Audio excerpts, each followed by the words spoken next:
evening, everyone. There's no secret about whom the Republicans will nominate for president at their national convention tonight. Ronald Reagan will run for re-election on top of the Republican ticket. And we will take you live via our exclusive News Star 5 satellite to Dallas and to my colleague Stan Turner at the Convention Center. Stan? Cindy, good evening. Good evening, everyone. You speak true words tonight, Cindy. We all know what's going to happen here. There's no mystery whatsoever that the delegates here at this convention, the 1984 GOP convention, are just about, we would guess, in just a few minutes to officially anoint Reagan and Bush again for a second crack at the White House. The only question right now is when it's going to happen.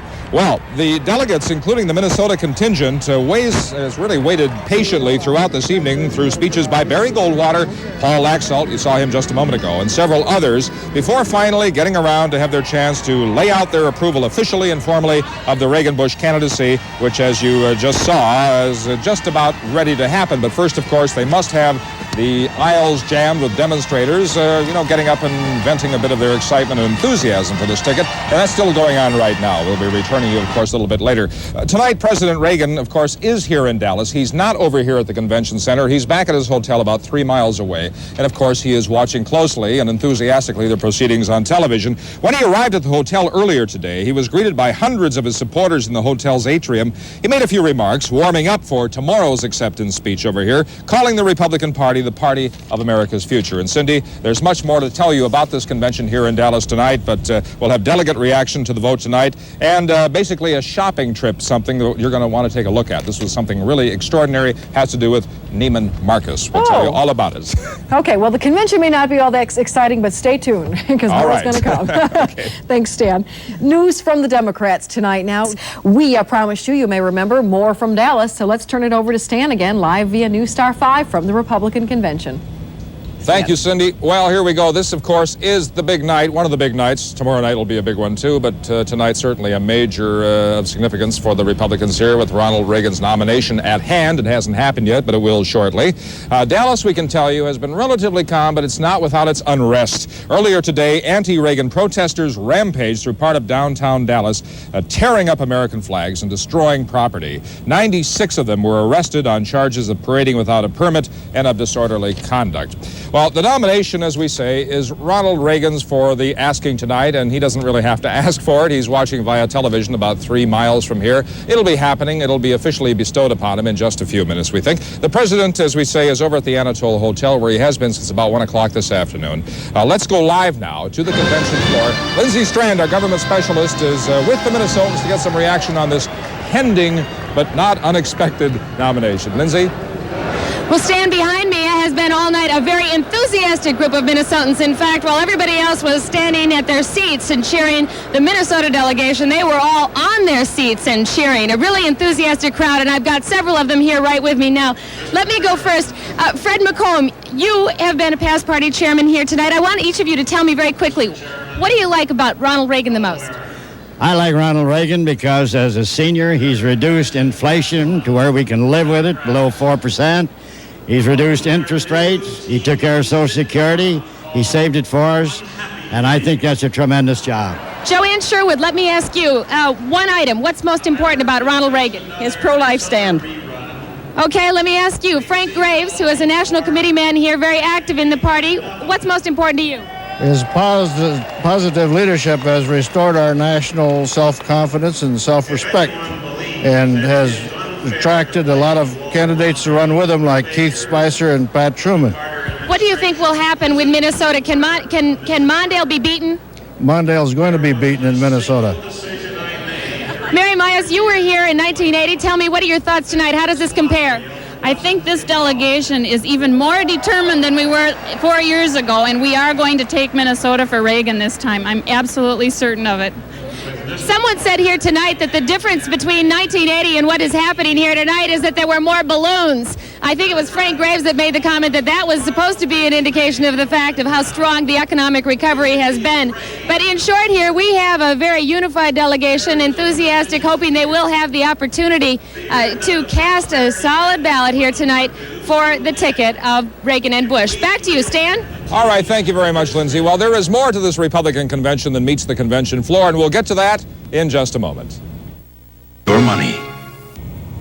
Stan Turner reporting live once again from Dallas. And no trip to this Texas city is complete without visiting the historical sites, the sites of interest around here. Minnesota delegates have so far toured the JFK assassination site that's just about 2 blocks away from here. They've tasted Texas barbecue over at Texas Stadium. They've tasted Texas barbecue at various parties and receptions, that kind of thing. And Kevin Berger reports now that today they visited a veritable Texas institution. Neiman Marcus, that legendary store that caters to what Texans call oil people. The good folks at Neiman Marcus this week are helping convention goers part with their money. They sent personalized invitations to each Minnesota visitor some weeks ago, and today the delegation RSVP'd in person. Neiman's even provided shuttles to whisk visitors curbside. My husband told me not to do it, so I did it. Those thoughtful people at Neiman's even set up special tables to allow Minnesotans to apply for on-the-spot charge cards, and they had plenty of takers. And in its lavish, showy style, Neiman Marcus welcomed its customers and found little incentive was needed to get Minnesotans to spend. My daughter Jenny, she just loved it. Oh, yes. How much are they? Neiman Marcus is a place where people honestly shell out $445 for a purse, $800 for a key ring, where an ounce of perfume costs what your January heating bill does. This is Pheromone Marilyn Miglin's perfume for $2.75 an ounce, and this is 1,000 by Patou for $250 an ounce. And for Minnesotans here today, Neiman Marcus is a place to imagine for a minute that it's all within reach. Out of curiosity, what does it cost? It's $8,800. $8,800. And maybe most importantly, it's a place to say you saw once you get back home. And of course, we've been waiting for weeks to go to Neiman Marcus. We said before we even left that even if, before we even got the invitation from Neiman Marcus, that we had to walk through and to say we've been there. Members of the Minnesota delegation say they will go home enriched in spirit by the experience of attending this convention. But they will also go home poorer of pocketbook after visiting Neiman Marcus. Kevin Berger, Channel 5 Eyewitness News, Dallas.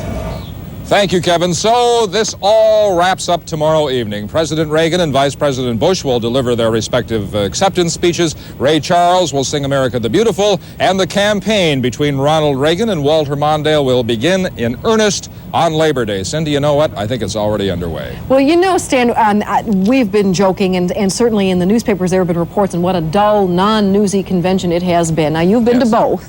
What's the comparison in your honest analysis at this point? Cindy, as you well know, there was some element of mystery and intrigue in San Francisco at the Democratic Convention, and not so much who the nominees would be, but would the minorities give Mondale trouble? Would they embarrass him on the first ballot? Perhaps deny him a first ballot nomination? We all knew he would get the nomination, but here it's really scripted. There absolutely is no mystery to this convention at all, and the Republicans like that because they say it's nothing short of a show of complete unity, and that's the way it's been here. So some call it boredom, they call it unity, they call it great. Yeah, all right. We will see you tomorrow night then. Tomorrow afternoon, actually. Righto. Thanks, Stan. Righto. Coming up, though, tonight.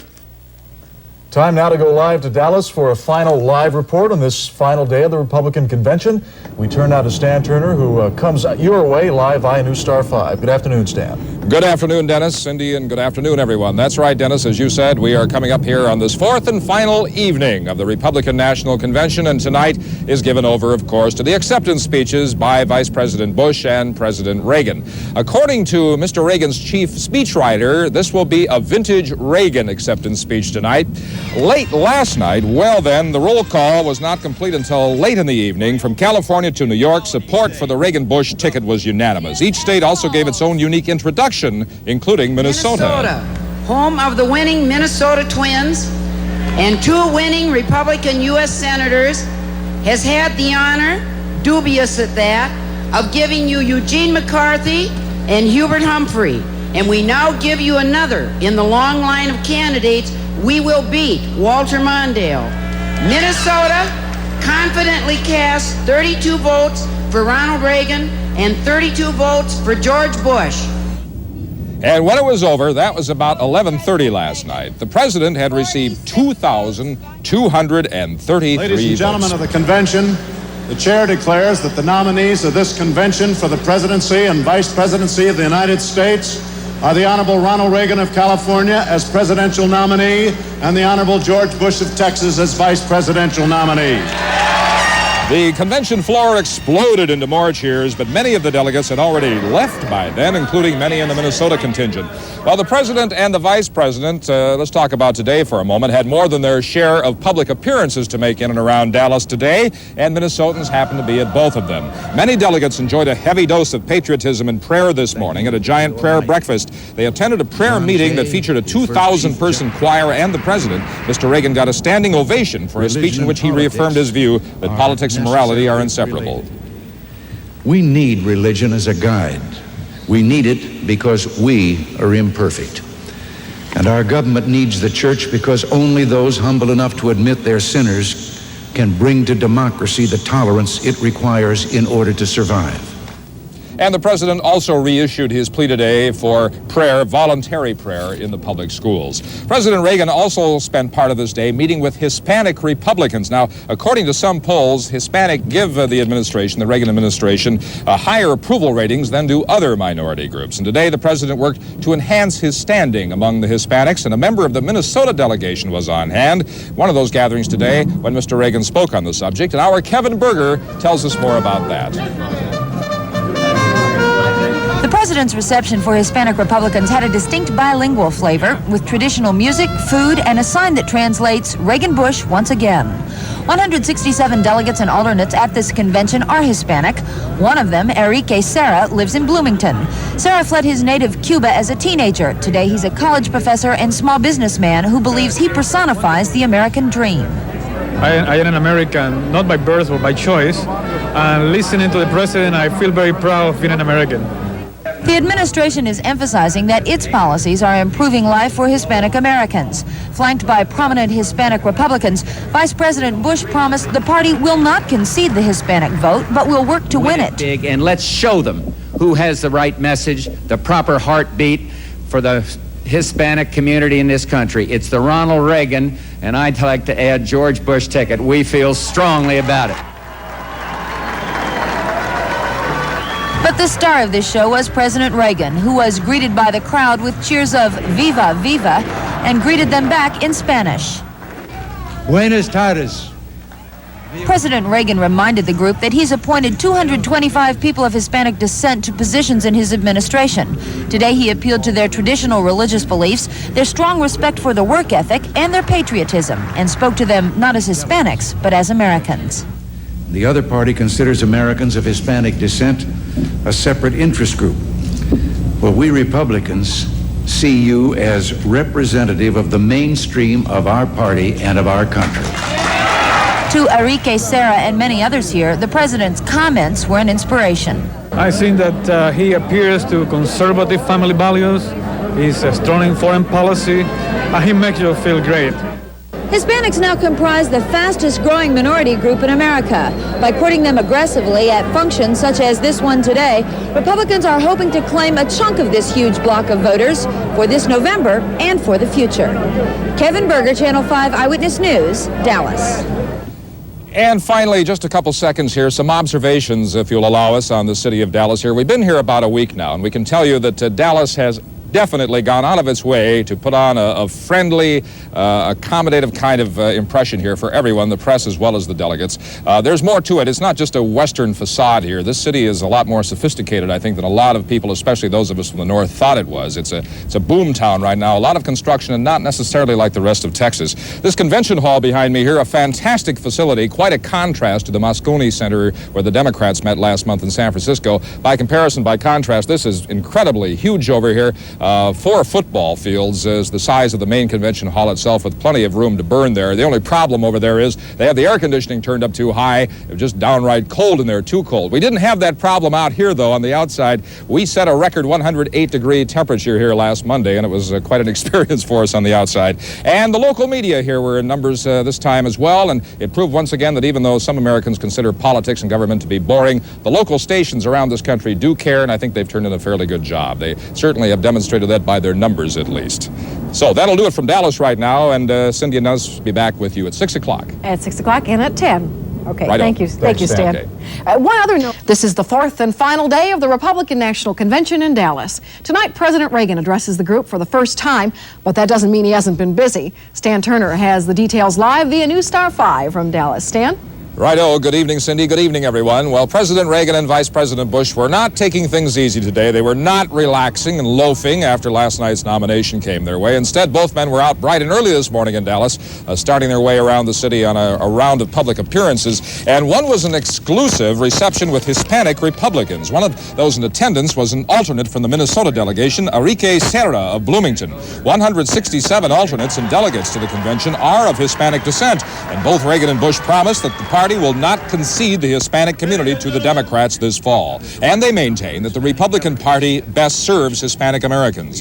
President Reagan reminded the group that he has appointed 225 Hispanics to positions in his administration. Minnesota, as we told you, has sent one of the most conservative delegations to this GOP National Convention, and some of the delegates got involved in the political process in the first place because of their religious beliefs. Well, now, our government specialist Lindsay Strand reports on one member of this Minnesota delegation in particular, the only pastor in the delegation.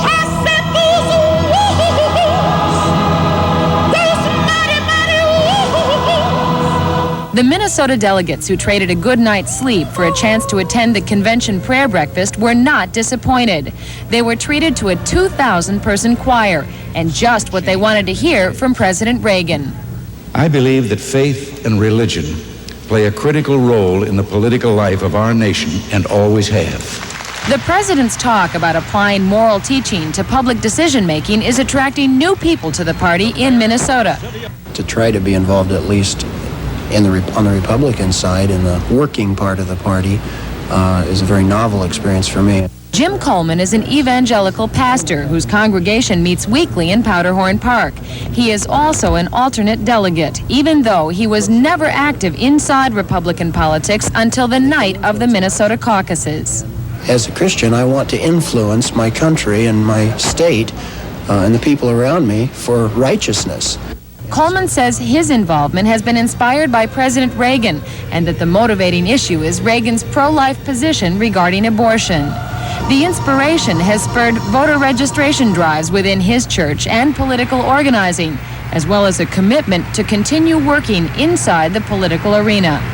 I think many Christians have seen, in a sense, simultaneously across the country, that unless we stand up and speak for what we believe in, nobody's going to. And our values are going to continue to get trampled, and we're going to disagree more and more with what's being put forward.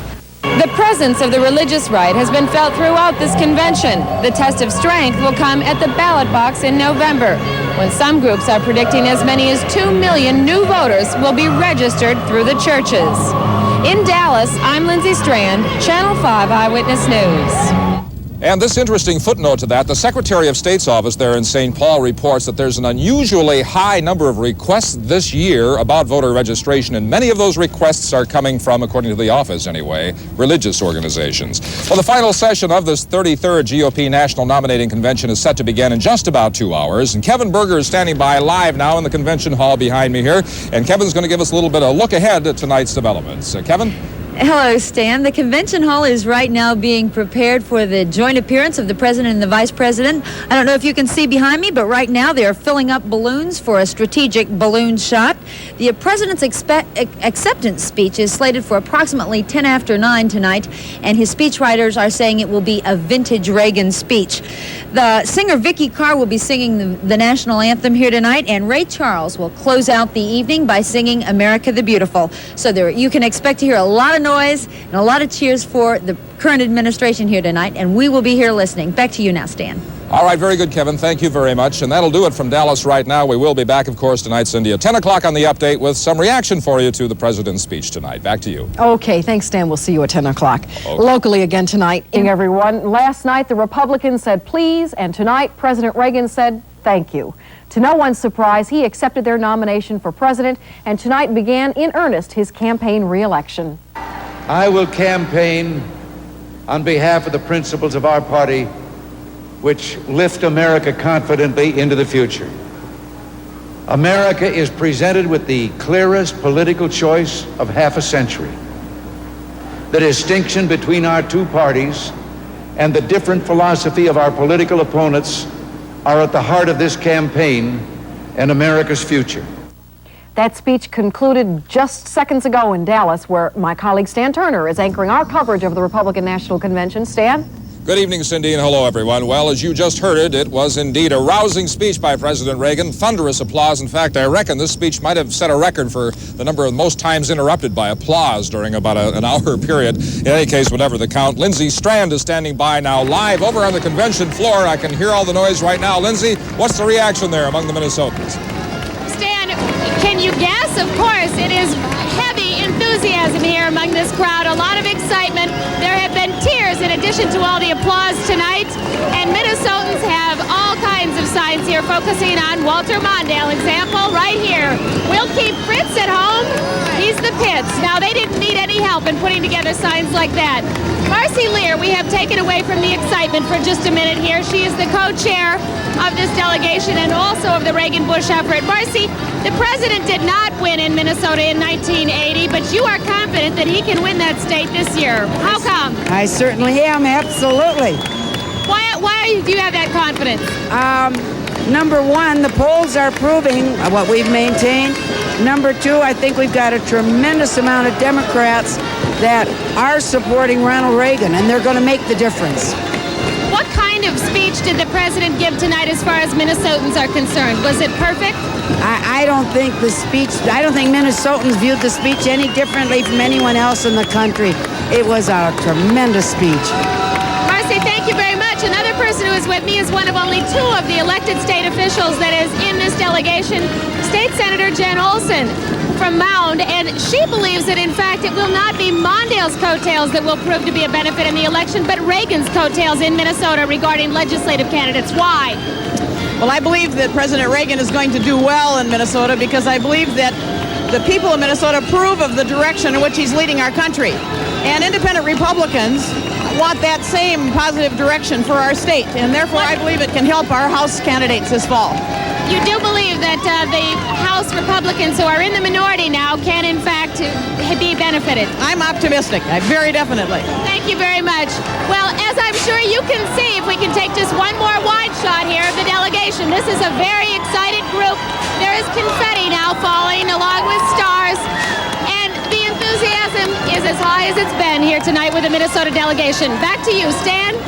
All right, thank you, Lindsay. Well, as you've already heard, as we've already explained, it was a speech that partisan Republicans just delighted in. They just loved it. The president came out swinging against the Democrats, and that's just, of course, what these folks over here wanted to hear tonight. Now, he tied his opponent, Walter Mondale, to the economic problems of the Carter-Mondale administration, and he chided Mondale's promise, you heard it in San Francisco, to raise taxes. The high interest rates of 1980 were not talked about in San Francisco. But how about taxes?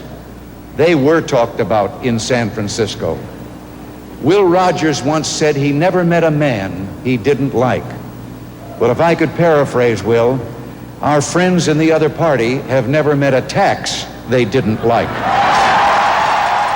Well, before the president spoke, Vice President Bush had his turn up there on the podium, and of course he tied into the Democrats just like Mr. Reagan did tonight with a lusty attack on the Mondale campaign. And again, he called the Democratic Convention a temple of doom. He labeled Walter Mondale a man of mush. No matter how your rhetoric tries to move away from your voting records, no matter how hard you try to turn your back on Jimmy Carter, no matter how much you now talk about family values, this country will not retreat. You've had your chance. Your time has passed. It is a truism that Minnesota's currently most visible politician is not a Republican, it's a Democrat, namely Walter Mondale. But as Kevin Berger reports tonight, Minnesota's delegation to the Republican convention, and this might be surprising to you, is getting a kick out of knowing the state's favorite Democratic politician. Minnesota's delegation could be described as the conductor of the anti-Mondale train. Some people here even say they don't know Fritz from Shinola. Who? Mondale who? These people are often the political underdogs at home, but here they're among the majority, and they are reveling in blasting Walter Mondale. We have a chance to provide another loser. Humphrey, McCarthy, Mondale in 80, Mondale again in 84. Under the Minnesota sign that marks the delegation, there are dozens of other signs that tell the convention that Minnesota is not Mondale land. And if the signs don't deliver that message, then the buttons do. And if the buttons fail, there's always the bumper stickers. Do you think that the Minnesota delegation dislikes Mondale more than some of the other delegations? Oh, absolutely. Yeah, they've had Mondale. He's been a disaster for Minnesota. He'd be a disaster for the nation. Tomorrow, the Minnesota delegation heads back home, and once again, they will be in the political minority. But Minnesotans here tonight say they are prepared to work hard through November to show Walter Mondale exactly how they feel about him by defeating him at the polls. Kevin Berger, Channel 5 Eyewitness News, Dallas. Thank you, Kevin. We understand that Walter Mondale has been watching these Republican National Convention proceedings via television from his Twin Cities home tonight. And according to his aides, he's been unruffled by this fusillade of attacks on him tonight. By the way, Mr. Mondale leaves tomorrow on another campaign swing, this time to Springfield, Illinois, Cindy. I believe that's Abraham Lincoln country down there. And by the way, President Reagan will be staying overnight here in Dallas. Then he goes on to Chicago tomorrow. And one final footnote that I don't think has anything to do with politics or the Republican Party, but for some reason, after a week out here, standing in this overview of the convention, we are being dive-bombed by golf ball-sized crickets tonight and bugs. I don't know what political party they belong to, but just be glad you're not out Maybe here. the Republicans released them in honor of all the festivities. I swear something strange happened out here tonight. Well, we thank you and all the Eyewitness News crew out there for bringing the Republican convention home to Minnesotans. And we will see you on your return, Stan. Righto. Thank you, Cindy. Okay, good evening. Bye-bye. Now, before we leave Dallas once and for all, let's mention this. Dallas, it will be another 4 years before you have to go through that on television again with the conventions.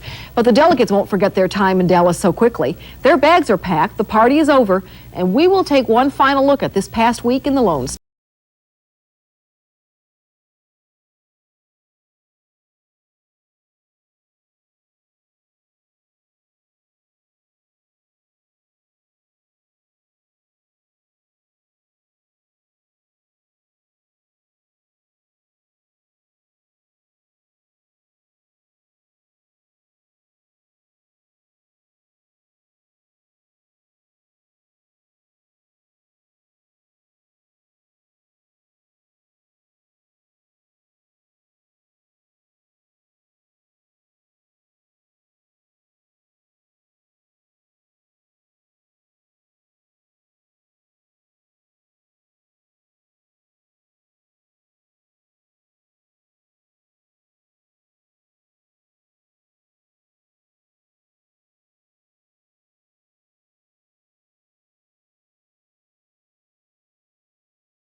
The Republican platform makes no mention of it. A proposal to include it in the platform did not even get a seconding motion in the Human Resources Subcommittee. The Democratic platform supported ERA. School prayer. The Republican platform states, "We firmly support the rights of students to engage in voluntary prayer in schools." The Democratic platform made no mention of school prayer. And the GOP platform took a shot at Geraldine Ferraro by calling for officials and candidates to provide full disclosure of their own and their spouse's finances. The platform, in a sense, goes beyond Ronald Reagan to the time when he's left the political scene and a new party emerges. And there's no doubt that those who drew up this document want that party that emerges to be a good deal more conservative than the party that Ronald Reagan was the nominee of in 1980. Gentlemen? Are they likely to succeed, Sandy? I can't hear you, David. Are they likely to succeed in this?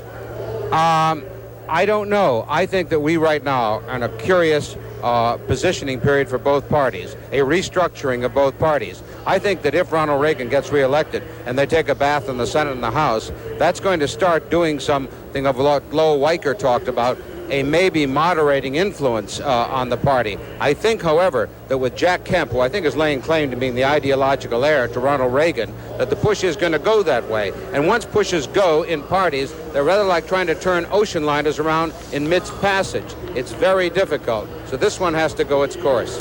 Sandy, thank you very much. On the platform on which Sandy is standing at the moment, the Republican Party is presently preparing to adopt the platform without any public opposition.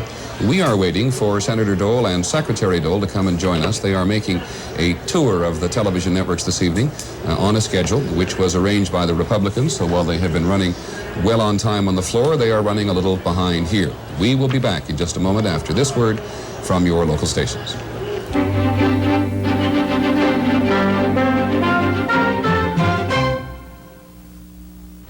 I took Rolaids for 10 years. Now I get better relief from Tempo. With Tempo, no more Tums. It took remarkable Tempo to make these heartburn and gas sufferers switch. Tempo's soft, not hard and chalky.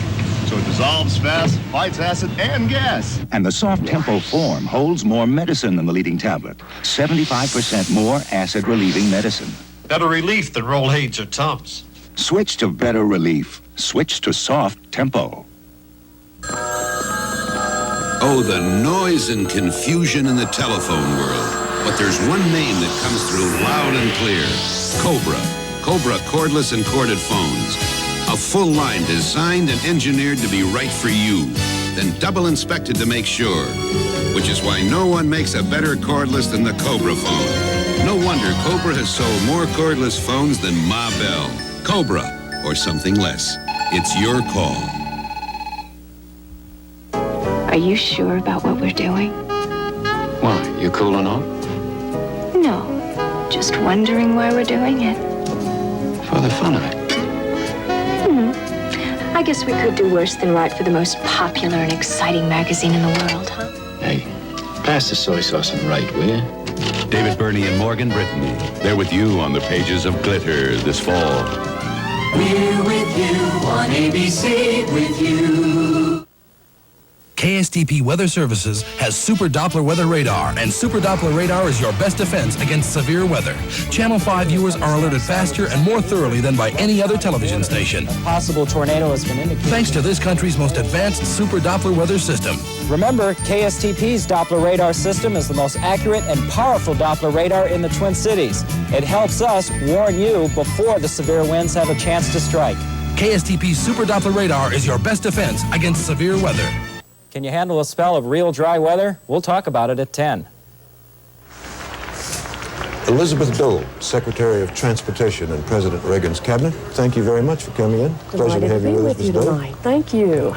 I've seen some buttons around here, lapel buttons saying Dole and Dole, but they don't specify which would be president and which would be vice president. Can you enlighten us on that? No, I really can't. I'm not sure where those buttons came from. I'm still trying to trace the source at the moment. You're not surprised to see them, I'm sure. Well, yeah, at this point, let me just make it clear, I'm not running for anything. All right. We are trying to explore the question, Mrs. Dole, Mrs. Secretary, what the platform we have all been reading and talking about here, what it means for the future of the Republican Party. We know this year they are confident Mr. Reagan will be elected, no doubt, perhaps are right. But next time, is it going to be a more right-wing party than it is now? What is your judgment? You know, David, I think platforms have a lot of interest at conventions, and that's where the peak comes, during the convention. That's when the most attention is focused on the platform. It's guidance, general guidance. Obviously, as we move along into the next few years, my own view is that I think we're going to need to broaden the base of our party. I think this president has, through the force of his personality and through his very strong, forceful leadership, he has brought a number of different groups together. For example, traditional Republicans as well as conservative Southerners, blue-collar, urban ethnic groups, and also young people. In fact, Dick Worthland has some polls showing that among 18 to 24-year-olds, the president has a plurality. But and it's a matter of keeping that coalition together and moving forward, I think. But there's a part of a very large coalition that's left out. Not only does the platform not mention the ERA, which we might have expected because the president doesn't care for it, it doesn't even mention rights or benefits or women in any way at all. Now, what do you think about that? Well, first of all, the rights of women and the interests of women, let me put it that way, are involved in many of these issues, no question about it. If you're talking about the economy, for example, economic recovery, when you look at the median income of women today, which is about $13,000, you see what the president has done through being able to reduce the rate of inflation from 12.4 when he took over to less than 4% today. That means about $1,023 in that woman's pocket. The tax rate cuts give her another $300. Then a number of these matters that he's been concerned about, which he has already completed, such as pension reform, IRAs for the homemaker, as well as the woman who works. These make a difference too. So I think, women are interested and concerned about many of these issues. Now, let me speak for just a moment about Can I just ask you ERA? about the spotlight of economy, because that's what you bring up. For 40 years, the Republicans have fought for a balanced budget. Now you've decided it's not the way to go. How do you feel about that as an individual? Are you going to have enough money in the next year to pursue all of the things in transportation you'd like to pursue? Well, I think that obviously we're going to have to get the deficits down, no question about it, and we're going to have to give everywhere. Without taxes. But let me just speak to the transportation part of this platform. I'm very pleased with that part of it. I think there's an agenda there that gives me a number of issues to move out on right away. Issues that I care deeply about that, we can, the deregulation part, safety across all of our modes of transportation. There's quite a good agenda there for the future of this country. Without raising taxes. Repair of roads and bridges. Without raising taxes. Again, on taxes, and of course the president has spoken to this. Don Regan and others are the ones who are the experts in this area. I'm in the transportation field. But clearly, I believe that the president's view is, whereas Mondale's is taxes first, the president's is only as a last resort. And I don't think there's anything else I can add to that discussion. Well, tell me this. ERA, let's address before we complete our... Now, this is a political document. It may be a holy statement, but it's a political document. Why wouldn't it have been politic, at least to say something in here about women's particular and specific problems? You say they make less money than men, and they do.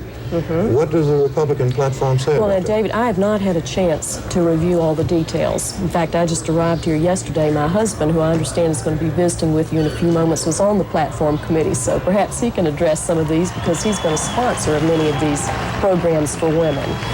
So I would want to be able to really take a look at it closely first. But if there is indeed not a word in there about helping women, then I think there should be. I would agree that there should be. But obviously, everyone is going to have something that they don't agree with or think should be altered. I don't think a platform is ever going to please everybody 100%. And again, it is guidance. I'm a little puzzled about this whole business of the platform, the holy document, whatever you call it. Almost everybody we've talked to is essentially disavowing it, not disavowing it totally in terms of content, but saying, here it is, here's this book, but we really don't have to worry about it. You've said it's for Republican conventions. Well, I and think it's that's going to where go it has the most focus. Why do you spend so much time on articulating what you think a party should stand for, and then come along and say, well, we'll ignore it when this is over? Well, I think, again, it's an opportunity to have people come together and try to lay out as best they can what is reflective across the board of the views of the party. But I think it's a very tough thing to do in the first place. I do think that as we move through these next years, we should be trying to broaden the base of our party, to be reaching out and bringing in groups who may not be as strongly represented as they should be now. Why should you not so be I a see it candidate more in as an inclusive, excuse me? Why should you not be a candidate in 88? Well, first thing, I don't have a blueprint to run. I'm really not running. Well, if you change your mind, let us know. I'll do that. And on the point you make about the platform being a document put out for the convention only, Gerald Ford was in this chair last night, and we asked him, while he was president, did he ever once get out the platform and look at it? What'd and he say? said no. What else? Thank you very much for joining us. Thank you. Mrs. Dole's husband, Senator Dole, will be along in just a minute. We'll be back right after this word from your local stations.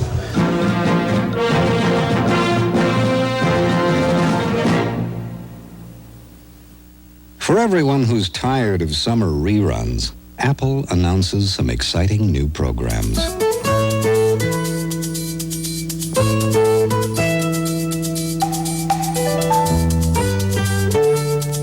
Every business day, a new software program is being developed for Macintosh.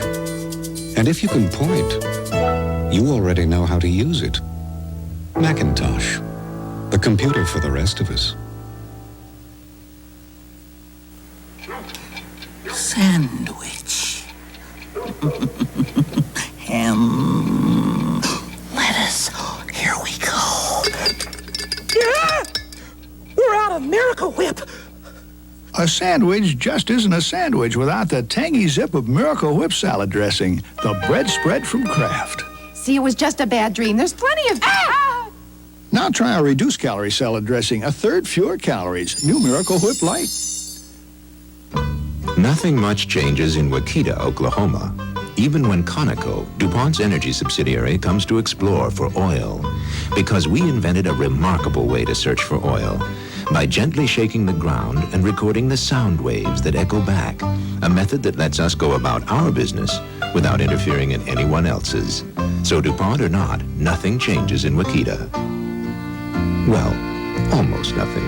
DuPont, better things for better living. Spray any air freshener, and what do you get? A wet, misty spray. That's why Renews It invented Fresh and Dry. It's really dry. No wet mist or powder in the air or anywhere. Spray Fresh and Dry anywhere. It's so dry, it freshens the air, your carpet, your upholstery, without wetness. Why spray wet? Spray Fresh and Dry from Renews It. It's dry. The only air freshener you can spray anywhere. This fall, enter the multi-million-dollar world of high fashion, Lovely, quite lovely. where girls become women in a flash, She is impossible to deal with. Handle it, Wesley. confronting their rivals, What's she doing here? handling the pressures, Welcome to life in the fast lane. and loving the glamour. I want her for the full line. This fall, ABC introduces Terry Farrell and Nicolette Sheridan. They're with you in Paper Dolls. Senator Dole is going to be joining us in just a moment. We want to go first to the platform where Sandy Van Oker is talking to Senator Baker. Sandy? Senator Baker's been down here. He's a pretty good amateur photographer taking class pictures of us. Now, I'd like you to take a picture of the next 4 years when a man named Howard Baker leaves the Senate and runs for the president. What can Howard Baker, who's regarded as a moderate, do with the kind of platform this party's produced? Well, you know, this party is what it has always been, and I trust will always be, and that is a political organism, a vehicle that lets every candidate, every aspirant for public office gather together and try to gain the right to serve. And I don't have any trouble with this platform. There are parts of it that I might not have done exactly that way, but I doubt if there's a person in this hall who would have written every word exactly like it is. So I don't plan to have any trouble with that. But, Senator, this platform is fairly rigid, as platforms are. You have built a great career in the Senate based upon compromise, which is necessary in an institution. How, as a politician, do you go ahead when you can see the direction of this party? There are two things that are going to happen this fall about the heart and soul and philosophy of this party. One of them is this convention and its platform. The other is the way the president and the vice president, our nominees for national office, may go forward and identify those issues and positions in the fall campaign.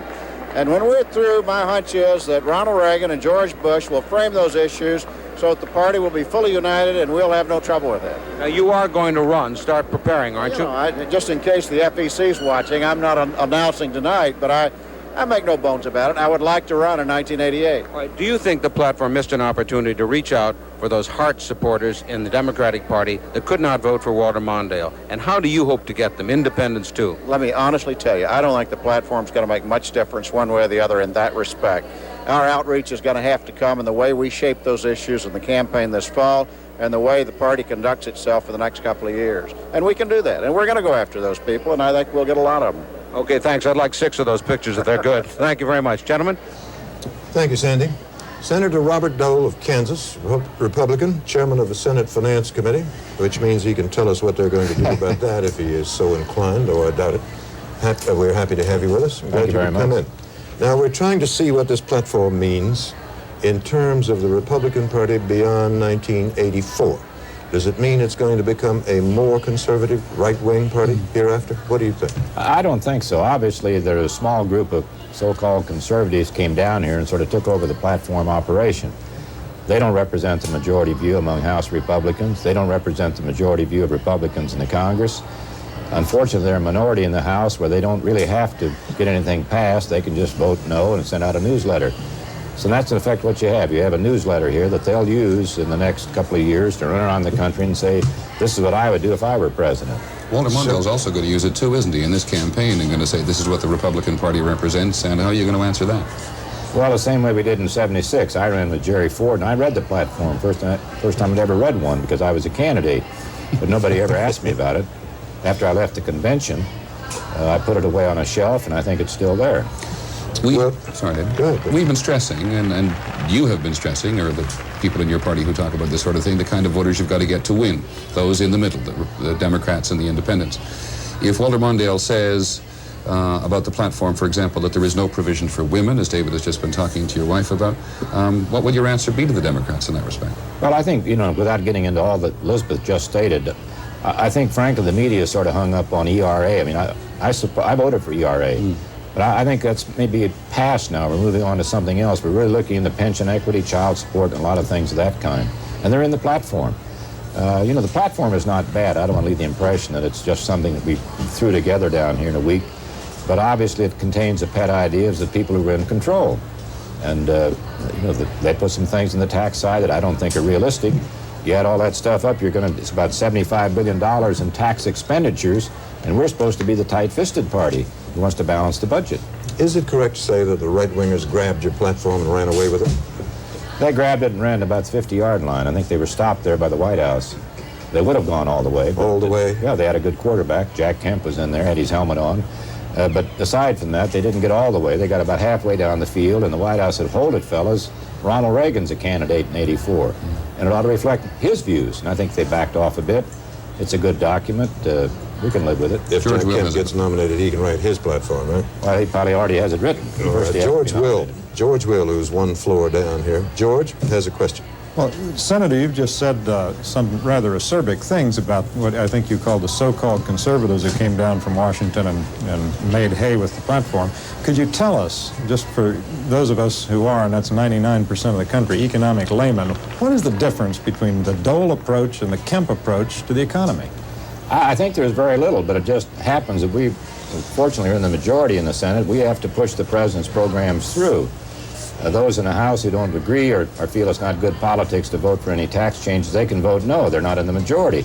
I don't think there's a nickel's worth of difference between my views on taxation and Kemp's or anyone else, but and I think the American people understand that. We don't want to raise taxes. We let Walter Mondale have that prize. Senators, I understand that Jack Kemp wants taxes cut more. He thinks that we've been sort of half-hearted and tepid in cutting taxes. Well, you don't believe that, do you?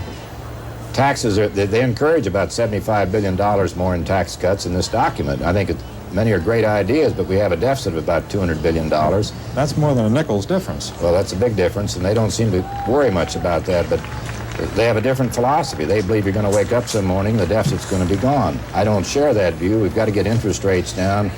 I want to support the president. I think the platform, we can live with it. It's not going to cause any heartburn. Senator, I'd like to change the subject just a little. The convention here this week has been slightly overshadowed, and somewhat overshadowed on some days by the troubles of Ms. Ferraro and her husband. Having seen and heard what you've heard from her in the last couple of days, do you think she's now put that problem behind her? I'm not certain, but I must say I watched about an hour of it today, and she did a good job in explaining in detail many of the areas, but it's a very, very technical subject. I think she has some question. Anybody who has to dig up $70,000 to pay some back taxes, that's going to be a question. But her personal presentation was excellent today. How would you feel, given having watched the degree of scrutiny there's been this week, if you are a presidential candidate in '88 and say Mrs. Dole is a vice presidential candidate, how would you feel about having your affairs gone over like that? Well, they've pretty well done that now. When you're both in the federal government, it's really worse, and one in the federal and one in the private. Elizabeth works for the president, I'm in the Senate, and so ours is pretty much out there. It's a bit even, I think, more difficult in that circumstance than, say, Miss Ferraro and her husband, because he's in the private sector. But it's a terrible thing. Senator Dole, I think we all understand, and your wife has just finished saying, that the platform is something when you go home you may take it with you, and then you put your coffee cup on it to keep from staining the tablecloth. That's about all it's good for. Trent Lott, the chairman, admitted that several of the provisions in the platform were differed from President Reagan's views. And he said, well, he doesn't have to follow it. Isn't that kind of silly? Well, in a sense it is, but you know, people come to the convention, many delegates, and I think members of Congress have sort of an advantage over everyone else. We know how it works, and we put our ideas in, and they say, oh, if Senator Dole wants this, I better have him vote against it, or if Jack Kemp or anyone. But it does mean a lot to the Republican Party. I don't want to play down the platform, but it doesn't bind anyone, and that's how the president can float around it or walk around it, and he may even mention it Thursday night, but I doubt it. What are the assets you would bring to a presidential race in '88? You're right up there in what's being called the class of '88. What are the assets you have? Well, I don't know. I think experience and making some difficult decisions on taxes, on voting rights, on a lot of things where we have agriculture, farmers. But it's so far away, I'd rather focus on '84. Don't you and Senator Baker and others like you, who you're sometimes described as a pragmatic conservative, wouldn't you have some difficulty getting nominated by some of the delegates on this floor today? Oh, I don't think so. I think they're mostly conservative out there. I think most, my views are pretty much in line with their thinking. But it just, you know, someone may catch fire and others may not. I don't have any, I haven't even thought about that, but I guess it's a good time to at least shop around a bit, but I haven't done much of that.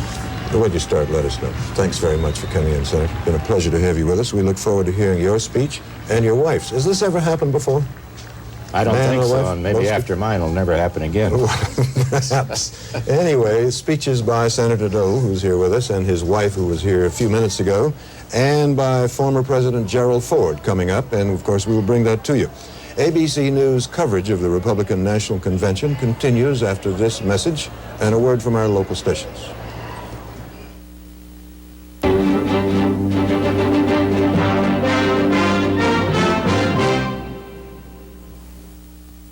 MasterCard, find me a bargain.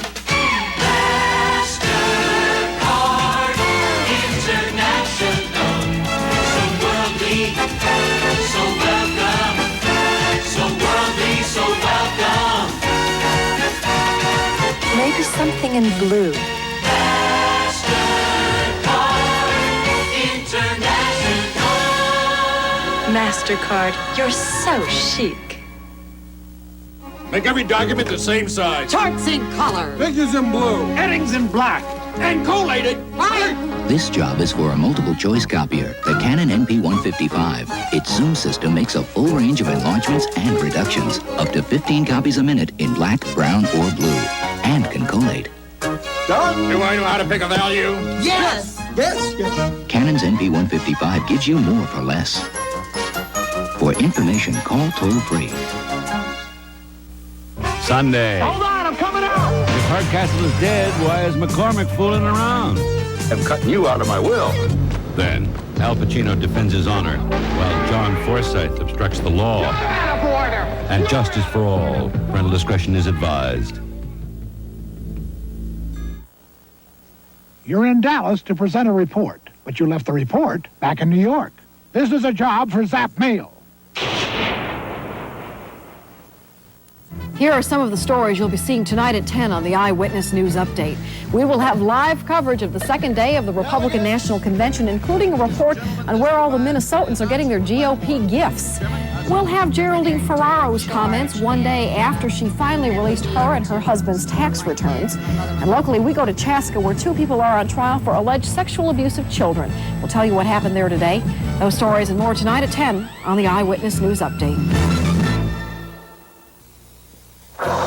Minnesota weather is a very special story. That's why you need a Minnesota weather specialist to give you the full picture. Chief Meteorologist Dennis Feldkin is backed by a team of 7 other meteorologists who specialize in upper Midwest weather. Channel 5, Eyewitness News, the news specialists.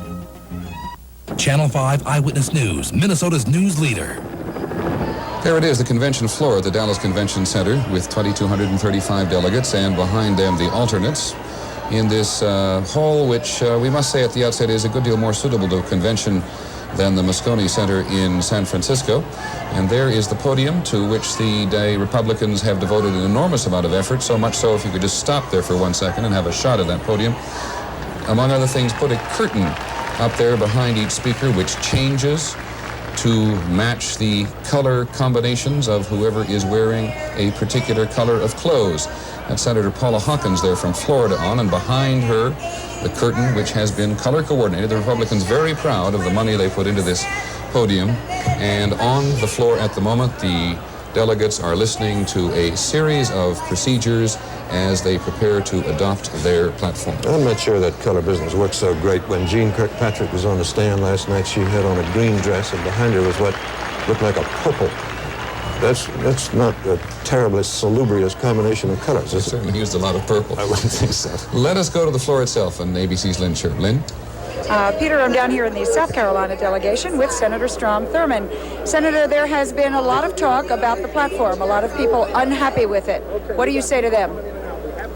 Well, I don't guess any platform could be written that please everybody.